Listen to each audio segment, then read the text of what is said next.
What do you know about matcha? Here's a simple explanation.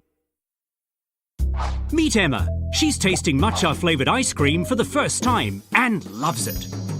But what is matcha? Emma knows it's a kind of tea, but what makes it different than regular black tea? Hiro is a tea expert. Matcha is a Japanese tea. Freshly plucked leaves are steamed and then carefully dried. The dried leaves are then ground into a very fine powder, hand ground with stone mills for best quality matcha. To drink matcha, add hot water to the powdered tea and whisk well. The leaves come from the same tea plant, Camellia sinensis, as Western black teas, but the way they are processed and the final flavour are completely different. Matcha is a way of drinking tea that came from China to Japan in the 13th century, and then evolved into a uniquely Japanese style. The appeal of matcha is the way it offers all the nutritional benefits found in tea. As well as a host of amino acids, vitamins and minerals, matcha is also loaded with catechin, an antioxidant said to have many health and beauty benefits. Many people drink matcha because it helps them relax. This is due to the presence of large amounts of the amino acid theanine. Hearing that matcha contributes to beauty, Emma's interest deepens. Matcha is very aromatic and slightly bitter, making it a perfect complement to anything sweet.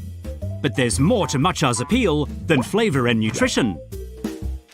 In the 16th century, a tea master named Rikyu took Japan's tea culture to another level by developing the tea ceremony into what we now call sado, or way of tea. Sado is about far more than just serving good tea. It covers everything from architecture to design and selection of utensils to formal rules for entertaining guests. Let's watch a modern tea master making matcha in the tea ceremony.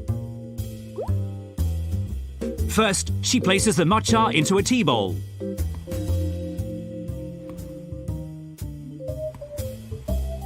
Then she adds boiling water and uses a bamboo whisk called a chasen to mix in the tea powder.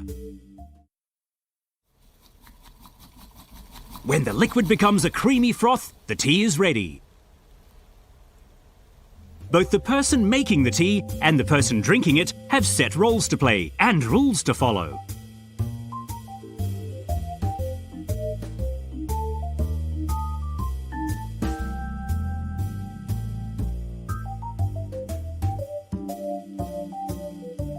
This glimpse of the way of tea deepens Emma's interest, but making matcha at home? That seems too difficult. Don't worry, says Hiro. Matcha is easy to get. Many stores sell it, or you can buy online.